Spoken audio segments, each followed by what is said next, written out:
Ever look back at history and think, wait, they actually believed that? Well, prepare for that feeling on steroids. We're diving headfirst into the magnificent, murky, and utterly mind-boggling pool of medieval thought, or lack thereof. Get ready for 33 exhibits of human belief so wonderfully absurd they'll make you snort your mead. Forget dry dates and boring battles. This is the hilariously unhinged side of the Middle Ages your textbooks conveniently skipped. 1. Ruycolada, medieval style. Want to win the undying affection of someone who barely knows you exist? Don't bother with sonnets or getting to know them. Just whip up a potent love potion. Recipes, found in folk magic and dubious manuscripts, often included charming ingredients like Spanish fly, a powder from a blister beetle which is actually a dangerous irritant, dove hearts, powdered earthworms, mandrake root, menstrual blood, or something unmentionable dug from a graveyard at midnight. Consent was, shall we say, less of a concern when powerful, dubious, and potentially poisonous magic was supposedly involved. Yikes. It's a wonder anyone got together without some form of magical or, frankly, creepy interference, given the popularity of these love potions. 2. Beaver testicle. Decoys. This one's a real head-scratcher, showcasing either beaver genius or extreme human gullibility. If you were hunting a beaver not just for its pelt, but for castoreum, a potent secretion from its castor sacs near the anus, often mistaken for its testicles, the beaver had a desperate theatrical escape plan. Legend says a cornered beaver would bite off what hunters thought were its gonads and hurl them at the hunter. Here, take them. Just let me live, you weirdo. A truly consciousness-dropping strategy, literally. Imagine the hunter's confusion. Well, this is awkward. Got what I came for, I guess, though it's a bit messy.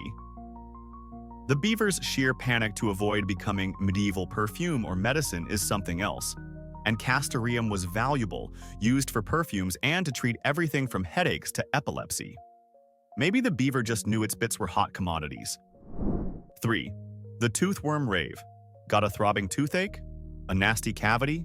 Obviously it wasn't sugary mead or poor dental hygiene. No, the culprit was far more sinister. Tiny, malicious worms having a rave party inside your tooth. Think miniature worm-sized glow sticks and a DJ spinning plague-ridden beats. The only cure from physicians and healers? Probably something horrifying. Incantations, fumigation with smoke from burning goat dung or henbane seeds, which could cause hallucinations so you might see the worms leaving. Or if all else failed, the local blacksmith would yank the tooth with rusty pliers. No anesthetic. Dentists today have it so easy, and hopefully less wormy. This belief in toothworms was incredibly persistent for centuries. 4. Your inner slime. Decides your fate? Feeling grumpy and melancholic? Clearly, an excess of black bile, my friend. Unusually energetic and ready to conquer the local tavern? Your blood was overachieving. For centuries, following ancient Greek ideas from Hippocrates and Galen, all illnesses, moods, and personality quirks were blamed on the balance of 4 internal humours, or slimes. Blood for the sanguine, phlegm for the phlegmatic, yellow bile for the choleric, and black bile for the melancholic. If these goopy fluids got out of whack, your doctor, armed with confidence but little knowledge, would prescribe leeches for the excess, induce vomiting, or offer foul herbal concoctions to rebalance your inner goo. Your body was a messy, misunderstood lava lamp, every sigh a clue to your humoral state. 5. Fear the fart of the earth. The Black Death wiping out half your town? Don't blame rats and fleas, that's too logical. The real culprit everyone knew was miasma, literally bad air. This wasn't just stale air, it was a noxious, pestilential vapor, an invisible, stinky fog from swamps, decaying corpses, or your neighbor's outhouse. The Earth's deadly flatulence, if you will. Solutions were equally baffling. Carry a nosegay, a small bunch of sweet-smelling flowers, to sniff constantly, burn fragrant herbs like juniper, or frequently set off a cannon. Because a loud explosion totally purifies the air and scares away diseases nobody knew existed, right? As effective as fighting a house fire with a strongly worded letter. 6. Divine dumb luck. How to determine guilt before DNA or reliable witnesses. Outsource it to God through excruciating tests known as trial by ordeal. Is this fellow guilty of stealing Lord Farquaad's turnip? Let him grab this red-hot poker. If divine intervention was on your side and you hadn't bribed the poker handler, you'd miraculously heal. Or consider trial by cold water for alleged witchcraft. Sink, and you were innocent, but also conveniently drowned. Float, and you were guilty because pure water rejected you. Justice was a divinely sanctioned Russian roulette with worse odds, more screaming, and a high chance of permanent maiming, regardless of the verdict. A legal system with a terrifying understanding of due process. 7. Your Honor, the pig pleads not guilty. This isn't Monty Python. This was actual medieval legal practice concerning animals on trial. Real animals, pigs that bit children, rats that devoured grain, bulls that gored farmers, even swarms of weevils, were arrested, imprisoned, and tried in court. They were often assigned lawyers. Imagine the job ad: seeking counsel for a homicidal sow, good with livestock, bacon payment negotiable. These animal defendants faced formal charges, evidence, sometimes even witness testimony, and could be sentenced to death or exile. Mr. Cluckington, how do you plead to crowing at an unseemly hour? The records are filled with these surreal proceedings. 8. The womb on walkabout. Ladies of the medieval period feeling hysterical, a vague term for anything from genuine distress to just having an unwanted opinion? Doctors, drawing on ancient Greek ideas, had a diagnosis. Your uterus, the hystera, which gives us the word hysteria, was literally unmoored.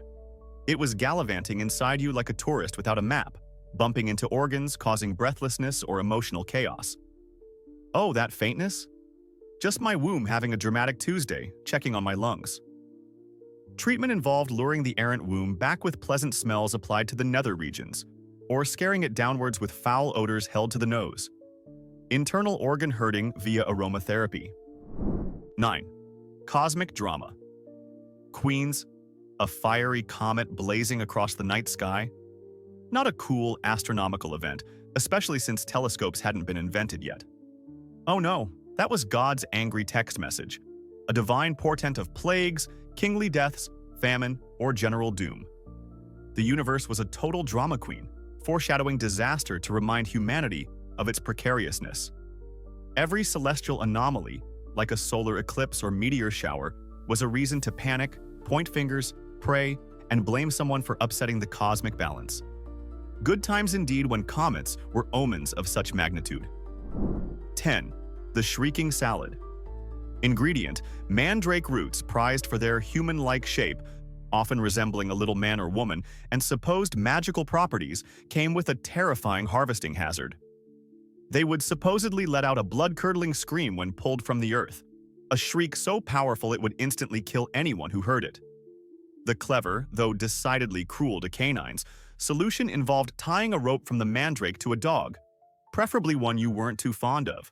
The harvester would plug their ears, tempt the dog with meat, and as the dog lunged, it uprooted the mandrake, heard the fatal scream, and perished, leaving the silent, presumably very valuable, root. Poor Fido, a demining dog for noisy plants, all for a root to cure baldness or aid fertility. 11. Unicorn horn, the ultimate poison detector. And Brita. Filter. Worried about assassins slipping poison into your royal goblet? Fear not, if you had a unicorn's horn, also known as an alicorn. This magical, spiraled appendage, the medieval Swiss army knife for aristocrats, was believed to instantly neutralize any poison when dipped into food or drink. It was also said to purify the foulest water.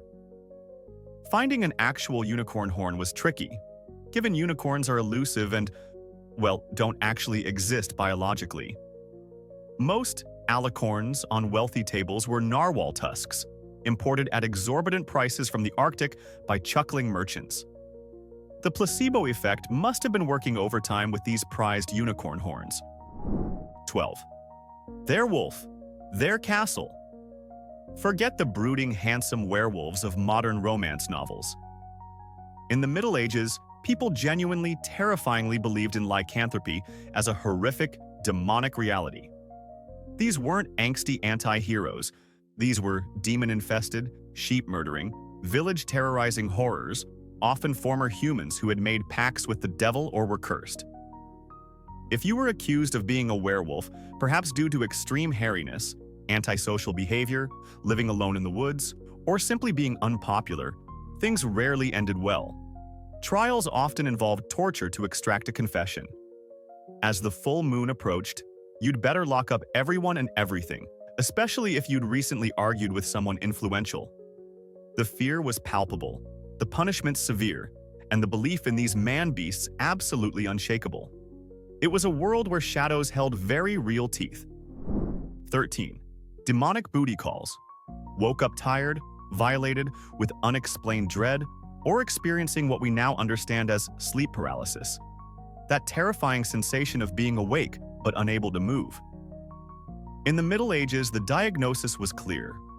A nocturnal visit from an incubus, a male demon preying on women, or a succubus, a female demon seducing men to steal their life force or lead them to sin. These weren't romantic encounters. They were dangerous, demonic assaults corrupting souls or even fathering monstrous offspring. What modern science explains as sleep paralysis or vivid hypnagogic and hypnopompic hallucinations experienced when falling asleep or waking up was interpreted as a demonic Tinder date gone terribly wrong with no option to swipe left. Definitely not the Netflix and chill anyone was hoping for. 14. Fairy swinger parties. Was your cherubic baby suddenly colicky, sickly, unusually ugly, or just a screaming pain? The terrifying medieval explanation was that fairies, mischievous and often malevolent supernatural beings, had snuck in, stolen your adorable human child for nefarious fairy purposes like strengthening their own stock, and left a weird, ill-tempered, sickly fairy brat in its place. This changeling would then make its adoptive parents' lives a misery. This isn't my Timmy. This creature is a goblin with a rash and a bad attitude towards turnips. Cue folk rituals and often cruel tests, like threatening the changeling with fire or iron, things fairies supposedly detested, to expose it and coerce the fairies into returning the real baby. It was a truly terrifying prospect for any new parent. 15. Just bleed it out, bro. Got a raging fever, a splitting headache like tiny blacksmiths forging horseshoes in your skull, or just feeling blue?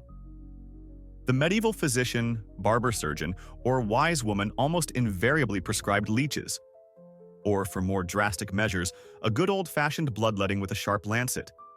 Clearly, the logical cure for almost anything, from a cold to the plague, was draining yourself of vital fluid. This was all about balancing the humours, as mentioned earlier regarding the 4 bodily fluids. More often, it just left patients weaker, anemic, and more susceptible to whatever ailed them. Peak medieval wellness and medical science right there. One wonders how many were cured to death by this pervasive practice. 16. Royal high fives for tuberculosis. If you contracted scrofula, a nasty, disfiguring tuberculosis causing glandular swellings in the neck, grimly known as the king's evil, forget conventional medicine. Your best bet, per popular belief in England and France, was a personal touch from the reigning king or queen. Their divinely appointed royal paws, by virtue of sacred coronation and God-given authority, supposedly possessed unique healing powers for this ailment. Imagine long queues of afflicted individuals hoping for that magic touch. And imagine the royal carpal tunnel from all that divinely mandated touching of diseased necks. Another 100 scrofula patients today, Your Majesty. Do try not to strain your holy wrist. A powerful display of monarchical power and perceived divine favor, even if the medical efficacy was questionable. 17. Your life? Written in Bad Fanfiction by the Stars. Thinking of asking for a raise in your turnip allowance, marrying the blacksmith's daughter, or launching a military campaign? Hold your horses. First, check with your local astrologer or an almanac detailing celestial alignments. Planets and stars weren't just pretty lights. They were powerful cosmic micromanagers. Their positions influenced your personality from birth, your health, crop success, medical treatments, and the fate of individuals and nations. Mercury in retrograde? Might as well stay in bed and not even think about starting that artisanal mud pie business. It was a universe of celestial spoilers, where free will often took a back seat to what was written in the stars by a potentially capricious cosmic author, making astrology a serious business for everyday decisions. 18. Holy hoarding. Saint's big toe. Addition, the veneration of holy relics, physical remains of saints or objects they touched, reached obsessive, sometimes bizarre, heights. People undertook arduous pilgrimages, enduring hardships and paying fortunes for a chance to be near, touch, or pray before a splinter of the true cross or an angel's feather. And I am not joking, this extended to vials claiming to contain the Virgin Mary's breast milk, the breath of Joseph captured in a bottle, or even, famously, a saint's foreskin, of which multiple churches claimed the genuine article. The more outlandish or gruesome the relic, the more potent its supposed miracle-working powers. Holy eBay, had it existed, would have been a wild, unregulated marketplace for genuine bits of saints. 19. Bathing. The gateway drug to damnation. Thinking of a nice, long, hot bath after a hard day's medieval toil? You reckless, potentially sinful heathen. In many parts of medieval Europe, especially as public bathhouses gained reputations for lewd behavior, frequent bathing was viewed with deep suspicion.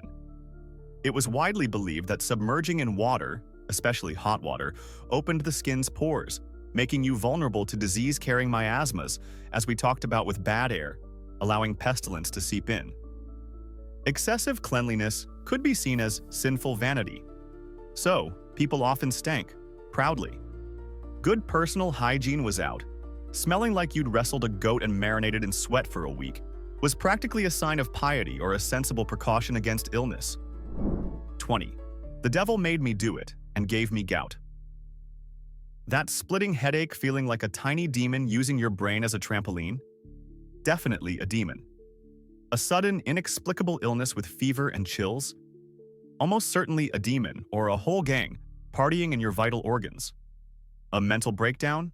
Hearing voices, seeing things? Oh, that's a super demon, possibly a named one from a grimoire, redecorating your psyche with brimstone. Forget germs, viruses, or bacteria, none of which had been discovered, or complex genetics.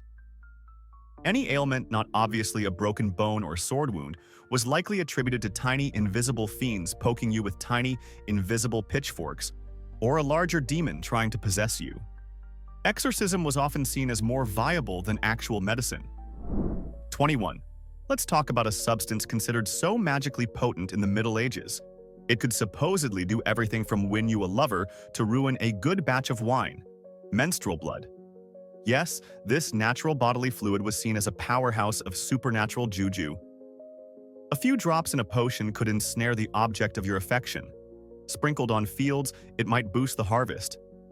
But woe betide if it got near your best sword, instant rust.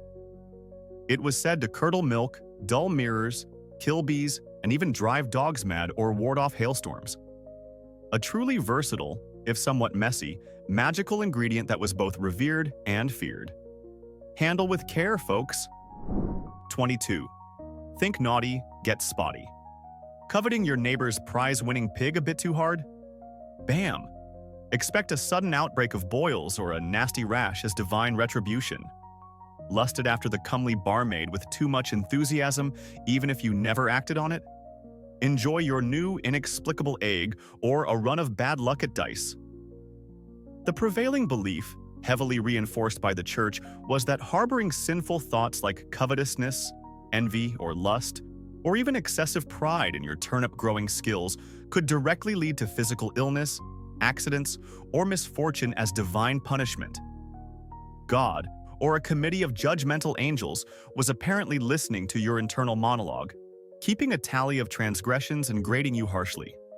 No thought was private, and your body could become a billboard for your secret sins. 23. Thinking of sailing too far west? You might just sail right off the edge of the world. While learned scholars since ancient Greece knew Earth was a sphere, For many everyday medieval folks, our planet was basically a giant cosmic pizza or a flat disk. Venture too far, and whoosh, down you go into, well, nobody was quite sure what, but probably something involving dragons, sea monsters, or eternal falling. This charmingly naive cosmology fueled all sorts of terrifying tales about what lurked beyond the known horizon. Forget GPS.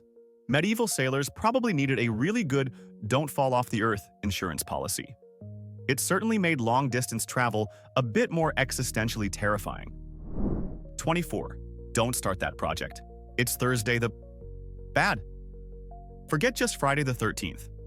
Medieval folks had a complex calendar riddled with dies Mali, Latin for evil days, or sometimes called Egyptian days. These were specific, unavoidable, unlucky dates scattered throughout the year, usually 2 each month.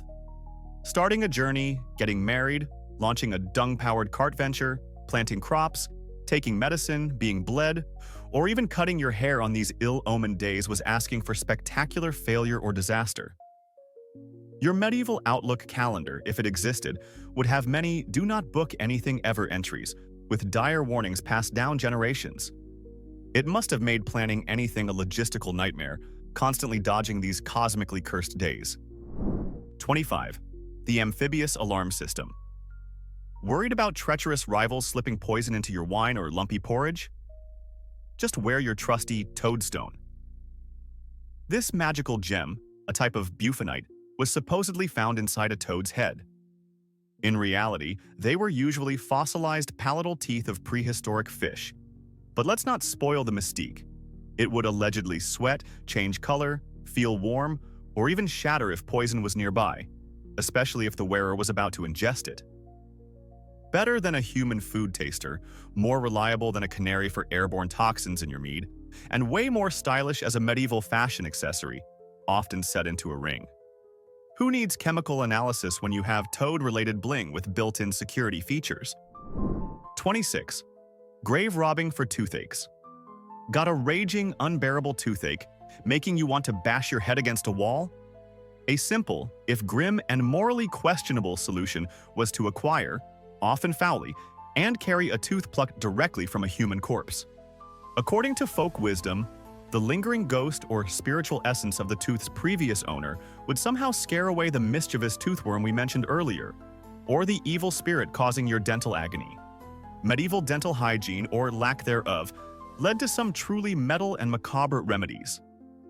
Imagine clandestine nighttime trips to the graveyard, shovel in hand, hoping for a suitably fresh donor. It certainly gives new meaning to dental plan. 27. Globetrotters' Guide to Freaks. Medieval maps of far-off unexplored lands like Africa or Asia didn't just show vague mountains and rivers. They were vividly illustrated with bizarre, terrifying, monstrous human-like races, born from classical accounts, travelers' tales, and pure imagination.